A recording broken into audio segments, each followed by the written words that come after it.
This is Sneaker Gears. My name is Levi, and welcome to the top 3 best value and just amazing performance for the dollar that I've ever tested. These all 3 are baselines that I actually compare other high performance shoes to. So with all that said, let's jump right in.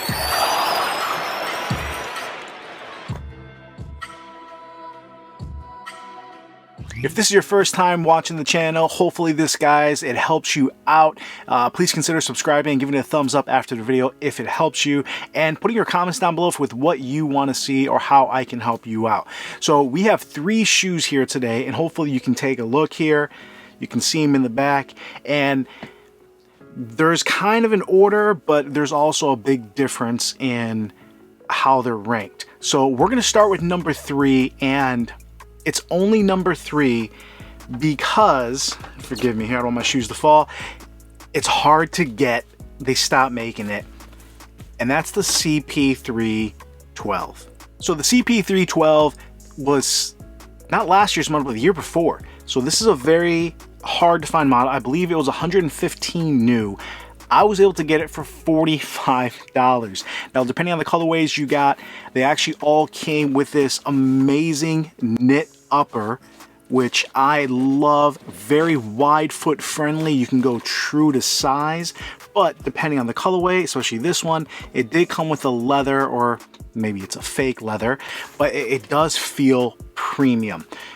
The fit on this is unbelievable, true to size. Even if you're a wide footer, the knit on this, it feels straight out of something like the Jordan 29, which was unbelievable. We don't get that nowadays. A lot of the newer Jordans are using, well, the 36 is using a lino weave, which is just totally different, more plasticky. This feels premium, though it's not as light as those, but it's fantastic. It uses a traditional tongue. Plenty of room here. This is one of the few shoes that it doesn't matter if you have a high instep, or if you have a thick toe box or wide toe box, or a thin ankle. There's padding around the ankle collar. The tongue is normal, locks you down. Fit is one of the best things on this shoe, not to mention everything else. But for the price range, if you can find this in any way, highly recommend it. Now, this is a comparison. We're going over 3 shoes, so I'm not going to break down everything. But let me just say, for the money, the cushion on this, you have a 4-foot zoom unit and what feels like a really nice soft cushion. This is going to be probably the best cushion out of these 3, which is unbelievable. Support is actually decent. If you guys can take a look here, you can actually see how wide of an outrigger this comes out. Same thing with the wide base. So this is very good support, even though it's not maybe elite levels of support, but actually compared to the rest of this has the best support per dollar.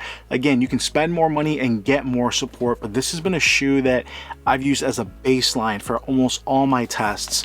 And taking down to the bottom, the traction, this actually uses a nice basic solid herringbone in the 4-foot and kind of a weirder pattern going down. Honestly, it just works. It's not the best traction, but it's never really let me down. If it starts to get a little bit loose, I wipe it, one wipe, and I'm good to go. Yes, I'm wiping every now and then, but it's not bad. It's actually a really consistent traction that I trust, which is a huge thing. There's nothing negative on this shoe. This one, I think, just because of the materials, because of that Zoom Air, just because of the fit, how it's so universal, has been just a go-to staple of mine when I'm comparing other shoes. Now, what are you getting for more money? All right, number 2 is actually gonna be the Puma Clyde Pro. Now, if you're watching this and wondering why the CP3 was number 3, again, hopefully you guys caught that. It's because it's just hard to find. These, again, for the value, I believe it was about $120. I've seen these as low as like 60 to 80 bucks. It is using, and I don't know if you guys can even see in the, and I'll see if I can get some detailed shots. It uses almost like a Boost style cushion, and you definitely feel in the heel. It becomes thinner in the 4-foot, but it's there. This shoe reminds me, and okay, let's get in the fit first. So this is using what Puma is calling a Matrix Evo upper. Essentially, this is a woven upper that moves with your foot, but has a little bit of plasticky to it. This is, again, a shoe I was able to go size 12 with my true size, and it's snug. Really snug. Maybe I could have done a 12 and a half. I think a 13 might have been too big, but because it's a knit upper, it does form to your foot, it does mold. It took probably 2-3 hours of play for this to really give in and really allow you to wear it comfortably. So it doesn't have the, I guess, flexibility of this upper, but at the same time, I think it's giving you a little bit more structure, a little bit more support on the top. Traditional tongue, it does run a little narrow in the toe box. So if you have more of a girth in your foot, you may have some issues, or if you have a high instep closer to here, sometimes by your ankle you're going to be fine because of the tongue. It is a little bit more of a shallow shoe. Reminds me something like the KD12, where that was just a narrow or shallow shoe depending on your toe box. If you want room for your toes to move, this is not it. Maybe if you go up a half size, if you're smaller than size 12, that would work. But overall, love the materials on this. Love the overall containment it's providing. But if you notice right here on the side, hopefully, let's see if we can catch it. There is no outrigger, and you feel it. This is something that you can easily roll your ankle in. This does not feel very stable. That's probably the worst part of this shoe. Now, it is a flat base. You do feel locked in, and you have that lateral containment because the materials are really strong. But just an overall, this is gonna feel, and I'll go right into the cushion, more like a super feet kind of comparison, where it's not really plush, it's not really bouncy.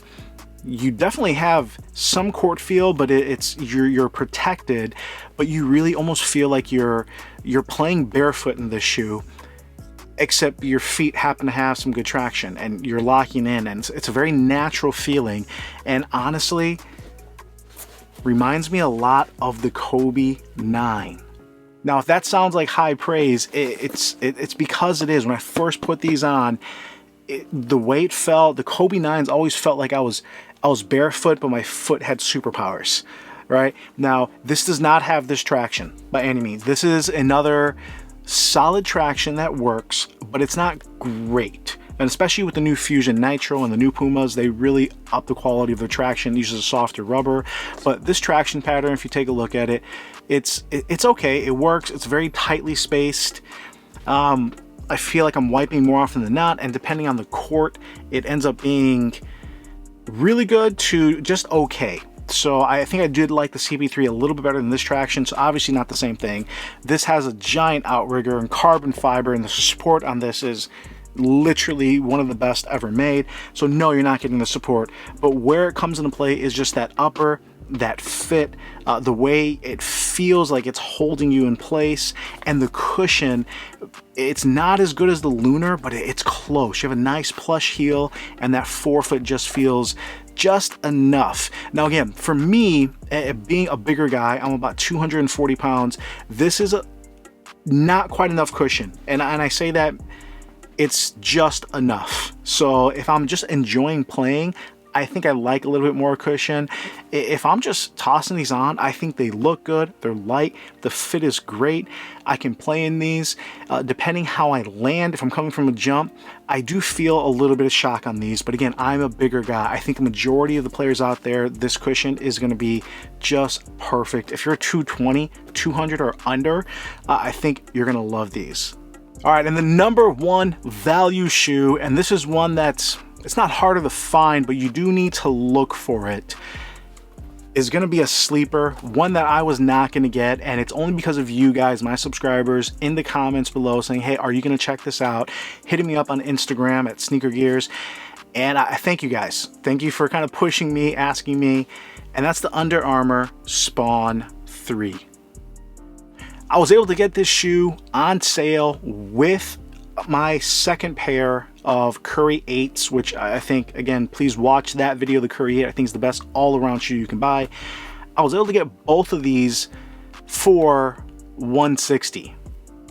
And if you're wondering how much did I pay for these, essentially in my mind I got them for free because the Curry 8s cost $160. So in reality I did get these for 40 bucks and got those for 120. So both are really good deals. I believe this retail price is $100. I did not have high expectations for it, but I did really like the colorway. As far as the materials, it uses this really just flexible mesh, super breathable, zero break-in time. Put these on, start playing, start enjoying them. If you try them on in the store, this is going to fit exactly how it fits. Now, in almost everything Under Armour, I'm a 12.5. I got these in a 12.5, and they fit perfect. Does that mean they run a little bit small? Maybe. I'm gonna say these run about a half size small. I don't feel like I had to go that half size up and they run true to size, just because my toe is still right at the tip. The width is just spot on. So I would say if you're a wide footer, go up that half size in Under Armour. But honestly, even if you're a narrow footer or normal foot, you may have to go up half size. Now, because it has a traditional tongue, because the material is just stretchy and flexible, there's no issues. The fit on this is one of the best, and I've had a lot of really good fitting shoes this year, which I'm thankful for. I feel like every other year shoes come out and I actually just get some really great fitting pairs. Last year was not a great year for me, where a lot of shoes just didn't quite fit my foot, and that's why I know a lot of you guys, when you find a shoe that just fits you like a glove, you buy like 2-3 pairs, and I get it. Working our way down the support, probably the weakest part of the shoe. It is very much like a Kyrie, where if you see the edges here, it's very rounded. Like, this feels like you're able to be very twitchy, very quick. This is something that you can always be in the balls of your feet. You move fast. It feels light. And the materials do a good enough job holding you in. You're locked in place. But again, it's not a flat base. It's a little bit wider here, but there's no real outrigger. The support it's okay, but here's what saves it. This Micro G midsole is probably the best cushion Under Armour has used since maybe the original Clutch Drive. And I actually think this might be better. This is more comfortable than what you're getting on the Embiid ones, which I never even did a review on because it was a letdown once I played in the Curry 8s and these. The Curry 8s are not going to be as soft as this. They do have similar amounts of impact protection, but this is just a great balance of cushion. You're low to the court, it's lightweight, little bit of bounce. It's not too soft, but it's just soft enough. I think a majority of players will wear these and love them. Now, if you're looking for a max cushion shoe, this is far from it. If you're looking for a shoe with extra cushion, probably not it either, but this is just a good amount. Really great shoe for me to keep in the bag and just to compare as far as how other shoes are balanced, because you feel quick in this. There's no hesitation as far as the cushion being too soft. You have court feel. It is just a really nice cushion setup. Now, the one negative thing I will say on it, it does come with really, really thin, pathetic insoles. They're awful. It's the first thing I change. I'm gonna have a video coming out very shortly, and I have like 5 videos lined up, guys, so please subscribe down below. Going over some of the best insoles from shoes that are already out. So maybe you're just buying the shoe for that insole, but swapping out the insoles made a huge difference, even more so, even though I really enjoyed the cushion out of the box. Now, compared to the Embiid ones feel way more firm, and compared to the Curry 8s, you don't feel any cushion really, it just absorbs the impact. It's a really weird feeling. So they feel maybe quicker than these, but not as comfortable. But let me get into the best part of this shoe, the traction. This traction is boss level. This is game changing. It is probably too soft for outdoors, guys. Just put it out there. First 2 shoes, you can probably go outdoors for a little bit. This is meant for on court only. I have stuck on every single court I played on. I have been shocked how good these are, no matter the court condition. Pretty much don't have to wipe. Those spiral patterns obviously bring a lot of little kind of Kobe 9-esque vibes to it. I don't know if it's at that Hall of Fame level. It might be. I'm gonna have to bring all the really great traction shoes I've tried this year, and this is up there with them. But you have traction that sticks like glue. You have a fit that is just unbelievable. It's lightweight, and you have a cushion that is just so well balanced. And for a retail price of $100, this is something that I think a lot of players need to consider. This is probably the best shoe, I'm gonna say it, Under Armour has ever done. Like, this is the best basketball shoe. I know their running line's different, their training line's different, and what have you, but for basketball, this thing was a shocker. This is not supposed to be this good. The Spawn 1, the Spawn 2 were not that great. I have the 1, the 2 was kind of just a minor upgrade. Had really low hopes for this, so maybe that's why it's so good. But for the money, this is an awesome shoe that you cannot overlook. Now, none of these shoes are going to be in my top 5 shoes personally. None of these shoes are going to be in the top 5 most cushioned. This might be in the top 5 traction, but these are just amazing shoes for your hard-earned money where you're not going to break the bank. You know, a lot of guys will reach out and say, hey, you have any shoes you can just send my way. And guys, check out my eBay channel. I'm going to be posting a lot of shoes there. Sometimes it's running, sometimes it's basketball shoes, and I generally try to give them at a deal. You know, I'm not trying to make a huge killing on it, but even if you want shoes for free, it's still $15 shipping. You know, even if you want to give me, you know, a $10 shoes with taxes you're paying, you're coming out to probably close to $30 for a pair of shoes that I'm gonna make 10 bucks on. All right, so just keep that in mind when folks, if you're asking for free shoes from anybody. But if you're able to go into a store and buy these for 40 or 50 bucks, that's not free. That's still your hard-earned money.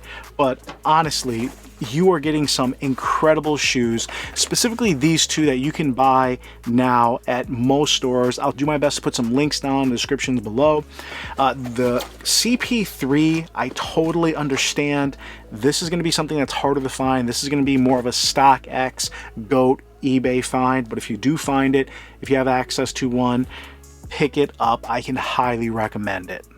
Guys, girls, hopefully you enjoyed that video. If it helped you out, give this video a thumbs up, subscribe down below, hit the notification when we have new videos coming out. You can get alerted, and put in the comments below some of the best values you've tried, or if there's something that I need to try. If you want to support the channel, please use the links in the description. Check out sneakergears.com and buy some of our swag. As always, really appreciate you guys. I know people are asking for certain videos. I am working on, I have the shoes surrounding me, a lot of top 5 videos of the top 5 most cushioned running shoes, top 5 most cushioned basketball shoes, and my personal top 5 of the year. So a lot of work goes into these guys. I do a lot at the gym, running at the track, to put the time in and give you guys the best content possible. So really appreciate your support. And this is Levi with Sneaker Gears. I'll see you guys next time.